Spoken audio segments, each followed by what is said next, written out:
Hello guys, welcome back to the channel. ഇന്ന് നമ്മൾ സംസാരിക്കാൻ പോകുന്നത് ഡീസിനെ കുറിച്ചാണ്. അതെ, DC എന്റർടൈൻമെന്റിനെ കുറിച്ചിട്ടാണ് നമ്മൾ ഇന്ന് സംസാരിക്കാൻ പോകുന്നത്. അപ്പോൾ ഡീസിനെ കുറിച്ചിട്ടൊരു വീഡിയോ ചെയ്യുമ്പോൾ നമ്മളുടെ മാർവലിന്റെ വീഡിയോയുടെ താഴെ കുറെ കമന്റ്സ് വന്നിരുന്നു. അപ്പോൾ ഞാൻ അതിൽ ചോദിക്കുക ചെയ്തിട്ടുണ്ടായിരുന്നു ഡീസിനെ കുറിച്ചൊരു വീഡിയോ ചെയ്യണം. അപ്പോൾ ഓക്കെ, ചെയ്യാൻ പറഞ്ഞിട്ടുണ്ടായിരുന്നു. നമ്മൾ ഈ DCയുടെ വേരുകൾ തപ്പി പോകാന്നുണ്ടെങ്കിൽ മാൽക്കം വീലർ നിക്കൽസൺ എന്ന് പറയുന്ന ഒരു വ്യക്തിയുടെ അടുത്തോട്ട് എത്തും. 1934 ഇതിന്റെ ആദ്യത്തെ ഒരു സെറ്റപ്പ് സ്റ്റാർട്ട് ചെയ്യുന്നത്. നാഷണൽ അലൈഡ് പബ്ലിക്കേഷൻസ് എന്ന പേരിലായിരുന്നു ഇത് ആദ്യം സ്റ്റാർട്ട് ചെയ്തിരുന്നത്. New Fun The Big Comic എന്ന് പറഞ്ഞിട്ടുള്ള ഒരു ബുക്കായിരുന്നു ആ ഒരു സമയത്ത് ഇറക്കിയിരുന്നത്. പിന്നെ 1937 ഇത് DC ആയിട്ട് മാറുന്നത്. ഈ മാൽക്കം വീലർ നിക്കൽസൺ എന്ന് പറയുന്ന വ്യക്തി വേറൊരു പാർട്ട്ണർഷിപ്പിൽ ചേർന്ന പിന്നെയാണ് ഇതിനെ DC ആയിട്ട് മാറ്റുന്നത്. അതിനുശേഷം 1938 അദ്ദേഹത്തെ കമ്പനിയിൽ നിന്ന് പുറത്താക്കപ്പെട്ടു. അങ്ങനെ ഇങ്ങനെ കുറെ പ്രശ്നങ്ങളൊക്കെ ഉണ്ടായിരുന്നു. പിന്നീട് എന്താ പറയാ, സൂപ്പർമാൻ, ബാറ്റ്മാൻ അതേപോലുള്ള സംഭവങ്ങളൊക്കെ ഇറങ്ങിയപ്പോൾ നമുക്ക് തന്നെ അറിയാം DCയുടെ ഒരു പ്രതാപ കാലഘട്ടമായിരുന്നു പിന്നീട് ഉണ്ടായിട്ടുള്ള കാര്യങ്ങളൊക്കെ. ഈ കമ്പനിയുടെ പേര് തന്നെ സൂപ്പർമാൻ DC എന്നായിരുന്നു ഒരുപാട് കാലം. പിന്നെ 1977 ഇതിനെ റീനെയിം ചെയ്തത് DC കോമിക്സ് എന്നുള്ള പേരിട്ടുണ്ടെന്നുള്ളത് നിങ്ങൾക്ക് എല്ലാവർക്കും അറിയാവുന്ന ഒരു കാര്യമാണ്. 1977 വരെ ഒരുപാട് കാലം സൂപ്പർമാൻ DC എന്നുള്ള പേരിലായിരുന്നു ഈ സംഭവം അറിയപ്പെട്ടിരുന്നത്.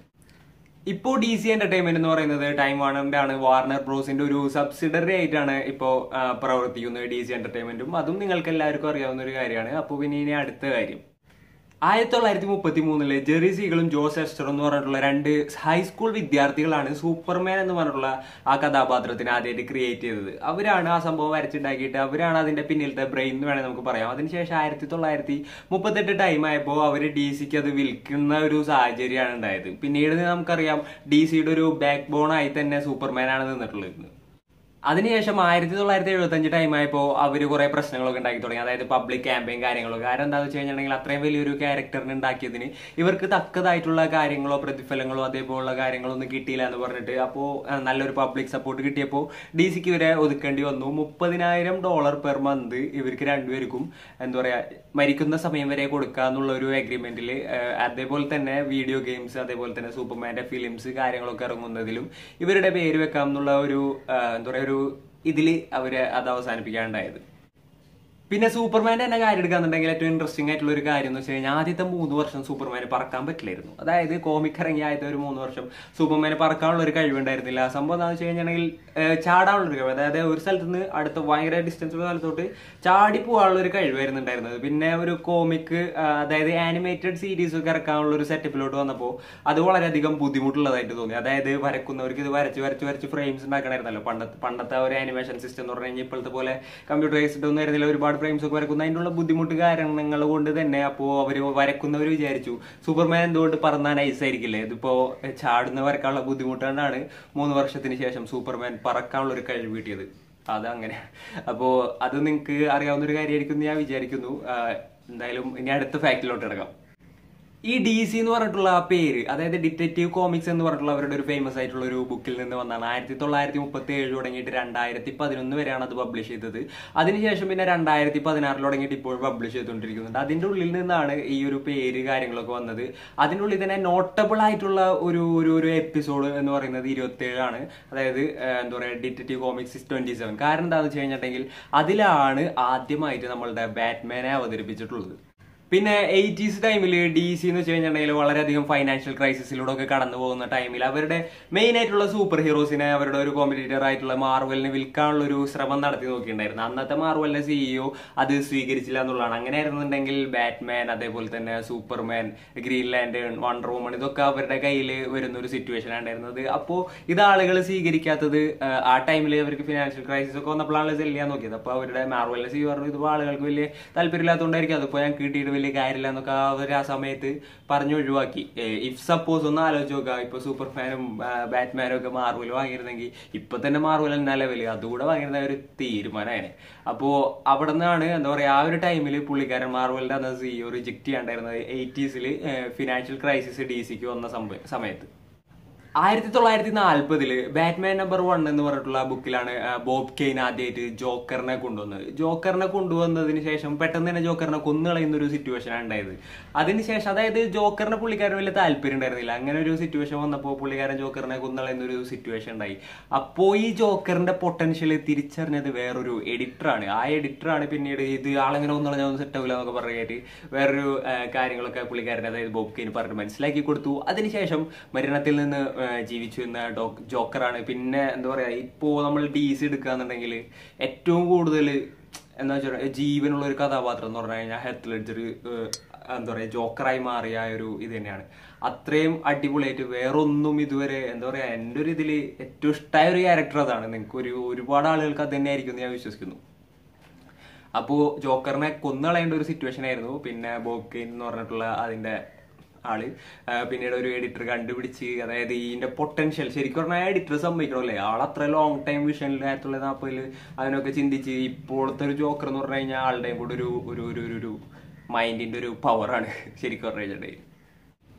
1941 സുപ്രീമ ദ വണ്ടർ വുമൺ എന്നായിരുന്നു വണ്ടർ വുമൺ ഇറങ്ങിയപ്പോൾ അതിന്റെ പേര്. അപ്പൊ പിന്നെ സൂപ്പർമാൻ ആയിട്ട് കൺഫ്യൂഷൻ വരുന്നത് കാരണം സുപ്രീമ ദ വണ്ടർ വുമൺ എന്നുള്ള മാറ്റിയിട്ട് എന്താ പറയാ വണ്ടർ വുമൺ എന്നാക്കി മാറ്റുന്ന ഒരു സിറ്റുവേഷൻ ആയിരുന്നു. അതുകൊണ്ട് സൂപ്പർമാനായിട്ട് വളരെയധികം സിമിലാരിറ്റീസ് ഉള്ളതുകൊണ്ടാണ് മാറ്റിയതെന്നാണ് പറയപ്പെടുന്നത്. ഈ വണ്ടർ വുമന്റെ ക്രിയേറ്റർ വില്യം മാർസ്റ്റൺ പുള്ളിക്കാരന്റെ വൈഫായ എലിസബത്ത് മാർസ്റ്റണിൽ നിന്ന് ഇൻസ്പയർഡ് ആയിട്ടാണ് ഇങ്ങനെ ഒരു ഫീമെയിൽ ആയിട്ടുള്ള ഒരു എന്താ പറയാ ഒരു സൂപ്പർ ഹീറോനെ ഇൻട്രൊഡ്യൂസ് ചെയ്തത്. ആക്ച്വലി അദ്ദേഹത്തിന്റെ വൈഫിന്റെ ഐഡിയ ആയിരുന്നു എന്നാണ് പറയുന്നത്. അതായത് ഫീമെയിൽ ആയിട്ടുള്ള ഒരു സൂപ്പർ ഹീറോനെ ഇൻട്രൊഡ്യൂസ് ചെയ്യുക, അത് പിന്നെ അത്ര സക്സസ് ആവുക. ഈ പുള്ളിക്കാരൻ എന്ന് പറഞ്ഞാൽ വില്യം എന്ന് പറഞ്ഞാൽ പുള്ളിക്കാരൻ നിസ്സാരക്കാരനായിരുന്നില്ല കേട്ടോ. ആള് ജസ്റ്റ് ഒരു കോമിക് ബുക്ക് റൈറ്ററോ അങ്ങനെയുള്ള കാര്യങ്ങൾ മാത്രമായിരുന്നില്ല, ആളൊരു സൈക്കോളജിസ്റ്റ് ആയിരുന്നു. അതേപോലെ തന്നെ ഒരു ഇൻവെന്റർ ആയിരുന്നു, അതായത് ഒരു ശാസ്ത്രജ്ഞൻ എന്നൊക്കെ വേണമെങ്കിൽ നമുക്ക് പറയാം. കാരണം ഇപ്പോ ഇന്ന് നമ്മൾ നടത്തുന്ന ഈ ലൈ ഡിറ്റക്ടർ ടെസ്റ്റ് ഒക്കെ ഇല്ലേ, അതിന്റെ ഒക്കെ എന്താ പറയാ തല പുള്ളിയുടെ ആയിരുന്നു. അതായത് അതിന്റെ ഒക്കെ ഒരു പുള്ളിക്കാരന്റെ ഇൻവെൻഷൻസിൽ ഏറ്റവും കൂടുതൽ ശ്രദ്ധ പിടിച്ചു പറ്റിയത്, അല്ലാന്നുണ്ടെങ്കിൽ ഏറ്റവും കൂടുതൽ നോട്ടബിൾ ആയിട്ടുള്ള ഒരു ഇൻവെൻഷൻ എന്ന് പറയുന്നത് ആ സംഭവമായിരുന്നു. പിന്നെ നമ്മളുടെ മാർവലിന്റെ സ്വന്തം സ്റ്റാൻലി എന്താ പറയാ മാർവലിൽ നിന്ന് റിട്ടയർഡ് ആയതിനു ശേഷം DC-യിലാണ് വർക്ക് ചെയ്തിരുന്നതെന്നും നിങ്ങൾക്ക് എല്ലാവർക്കും അറിയാവുന്ന കാര്യമാണ്. പിന്നെ ഏറ്റവും വാല്യുബിൾ ആയിട്ടുള്ള കോമിക് ബുക്ക് എന്താ പറയാ നമ്മളുടെ മാർവലിന്റെ അല്ല DC-യുടെ കോമിക്കാണ്. അതാണ് ഏറ്റവും വലിയ കോമഡി ആയിട്ടുള്ള ഒരു കാര്യം. ഏറ്റവും കൂടുതൽ പൈസ മുടക്കി നമുക്കിപ്പോൾ വാങ്ങാൻ സാധിക്കുന്ന കോമിക് ബുക്ക് അത് DC-യുടെ ആണ്. DC's ആക്ഷൻ കോമിക്സ് എന്ന് പറഞ്ഞിട്ടുള്ള ആ ബുക്കാണ് ഏറ്റവും വിലപിടിപ്പുള്ള ബുക്ക് എന്ന് പറയുന്നത്. സംഭവം എന്താണെന്ന് വെച്ച് കഴിഞ്ഞിട്ടുണ്ടെങ്കിൽ അത് ഇറക്കിയ ടൈമിൽ 200,000 കോപ്പീസ് ഇറക്കിയിരുന്നു. അതിപ്പോ 100 എണ്ണം മാത്രം എന്താ പറയാ ഇപ്പോൾ ശരിക്കും അവൈലബിൾ ആയിട്ടുള്ളൂ എന്ന് പറയുന്നത്, ബാക്കിയെല്ലാം നശിച്ചു പോയി. അതിൻ്റെ ഉള്ളിൽ തന്നെ വിരലിൽ എണ്ണാവുന്ന സാധനം മാത്രമേ നല്ലൊരു എന്താ പറയാ സെറ്റപ്പിൽ ഉള്ള ഒരു സംഭവം ഉള്ളൂ എന്ന് പറയുന്നത്. 2014 ഇതൊരു ലേലത്തിന് വെച്ചിട്ട്, അതായത് eBayൽ ഈ ബുക്ക് ഒരു ലേലത്തിന് വെച്ചിട്ട് ഏകദേശം $3 മില്യൺ ഈ സാധനം പോയത്. ഇപ്പോ ആ ബുക്ക് ഒരാളുടെ കയ്യിലുണ്ടെന്നുണ്ടെങ്കിൽ അയാൾക്ക് ഏകദേശം ഒരു $4.5 മില്യൺ ആ സാധനം വിൽക്കാൻ പറ്റും എന്നാണ് ഇപ്പോഴത്തെ ഒരു കണക്കൂട്ടൽ. അതായത് അന്ന് ആ ഒരു ബുക്കൊക്കെ വാങ്ങി സൂക്ഷിച്ചിരുന്നെങ്കിൽ ഇത് കോടീശ്വരനായി പോയേനെന്ന് നമുക്ക് വേണമെന്നുണ്ടെങ്കിൽ ചുരുക്കത്തിൽ പറയാൻ പറ്റും. പിന്നെ DC-യുടെ തന്നെ ഏറ്റവും വലിയ സക്സസ് ആയിട്ടുള്ള ഒരു മൂവി ട്രയോളജി അല്ലാതെ മൂവി ഫ്രാഞ്ചൈസി എന്ന് പറയുന്നത് ഡാർക്ക് നൈറ്റ് ട്രയോളജിയാണ്. ഡാർക്ക് നൈറ്റ് ട്രയോളജി ഏകദേശം $2.4 ബില്യൺ വേൾഡ് വൈഡ് കളക്ഷൻ കിട്ടി. അത് കഴിഞ്ഞിട്ട് പിന്നെ 1 ബില്യൺ അധികം അതിന്റെ എന്താ പറയാ ഡിജിറ്റൽ അതേപോലെ തന്നെയുള്ള ബ്ലൂറേ DVD ഇതിനൊക്കെ കളക്ഷൻ കിട്ടിയിട്ടുണ്ട് എന്നുള്ളതാണ് വേറൊരു വാസ്തവം. അതിൻ്റെ ഉള്ളിൽ തന്നെ ദ ഡാർക്ക് നൈറ്റ് റൈസസ് എന്ന് പറഞ്ഞിട്ടുള്ള 3ാമത്തെ ഫിലിമിനാണ് ഏറ്റവും കൂടുതൽ കളക്ഷൻ കിട്ടിയത്. പിന്നെ 2ാമത്തെ ഫിലിമിനാണ് സെക്കൻഡ് വെക്കുന്നത്. പിന്നെ 3ാമത്തെ ഒബ്വിയസ്ലി അത് ഫസ്റ്റ് ആവുമല്ലോ. അപ്പോൾ അങ്ങനെയാണ്. അപ്പോൾ ഇത്രയൊക്കെ തന്നെയാണ് DC കോമിക്സിനെ കുറിച്ചിട്ട്, അല്ലാന്നുണ്ടെങ്കിൽ DC എന്റർടൈൻമെന്റിനെ കുറിച്ചിട്ടുള്ള കുറച്ച് ഫാക്ട്സ്. ഒരുപാട് കാര്യങ്ങൾ നിങ്ങൾക്കും അറിയായിരിക്കും. നിങ്ങൾക്കറിയാവുന്ന ഇതിൽ കൂടുതൽ, അതായത് ഇതിൽ പറയാത്ത നിങ്ങൾക്കറിയാവുന്ന DC-യെ കുറിച്ചുള്ള കാര്യങ്ങൾ താഴെ കമന്റ് ചെയ്യാം. അതേപോലെ തന്നെ ഞാൻ ഏതെങ്കിലും ടോപ്പിക്കിനെ കുറിച്ച് കവർ ചെയ്യണമെന്നുണ്ടെങ്കിൽ താഴെ കമന്റ് ചെയ്യാവുന്നതാണ്. അപ്പോൾ വേറൊരു ചോദ്യം കൂടെ, ബാറ്റ്മാൻ ആണോ സൂപ്പർമാൻ ആണോ അതേപോലെ തന്നെ എന്താ പറയാ വണ്ടർ വുമൺ ആണോ, ആരാണ് നിങ്ങൾക്ക് ഇഷ്ടമുള്ള മാർവലിന്റെ അല്ല DC-യുടെ ക്യാരക്ടേഴ്സ് ആരെന്ന് വെച്ചാൽ താഴെ കമന്റ് ചെയ്യുക. പോരാത്തതിന് അത് മാത്രമല്ല ജോക്കർ ആണെന്നുണ്ടെങ്കിലും കമന്റ് ചെയ്തു. കാരണം ഞാൻ പറഞ്ഞല്ലോ എനിക്ക് ഏറ്റവും കൂടുതൽ ഇഷ്ടപ്പെട്ട ഒരു ഇത് ചിലപ്പോൾ ആ ഒരു ജോക്കറിനോടുള്ള ഇഷ്ടം ഹെത്ത് ലെഡ്ജറിനോടുള്ള ഒരു എന്താ പറയാ ഒരു ഇഷ്ടം കൊണ്ടായിരിക്കും കേട്ടോ. അത് ചിലപ്പോ വേറൊരാൾ അഭിനയിച്ചു കഴിഞ്ഞിട്ടുണ്ടായിരുന്നെങ്കിൽ ചിലപ്പോ ജോക്കർ ഈ ഒരു ലെവലിലോട്ട് എത്തിക്കൊള്ളണം എന്നുണ്ടായിട്ടുണ്ടാവില്ല. ഒരു ബ്രില്യൻ്റ് ആയിട്ടുള്ള ഒരു ആക്ടർ എന്ന് വേണമെങ്കിൽ നമുക്ക് പറയാവുന്ന ഒരു കാര്യമാണ്. ആൾ ജീവിക്കായിരുന്നല്ലോ ശരിക്കും പറഞ്ഞു കഴിഞ്ഞിട്ടുണ്ടെങ്കിൽ. അപ്പോൾ ആളെ കുറിച്ച് നമുക്ക് ഒരു ലൈഫ് സ്റ്റോറി ചെയ്യുമെന്ന് വെച്ചാൽ ഒരുപാട് റിക്വസ്റ്റുകൾ വരുന്നുണ്ട്. എന്താ പറയാ അതിന് ഞാൻ റെഡി ആണോ എനിക്ക് അറിയാത്തതുകൊണ്ടാണ് അത് ചെയ്യാത്തത്. നമുക്ക് ഉടനെ ചെയ്യേണ്ട ഒരു സാധനമാണ്.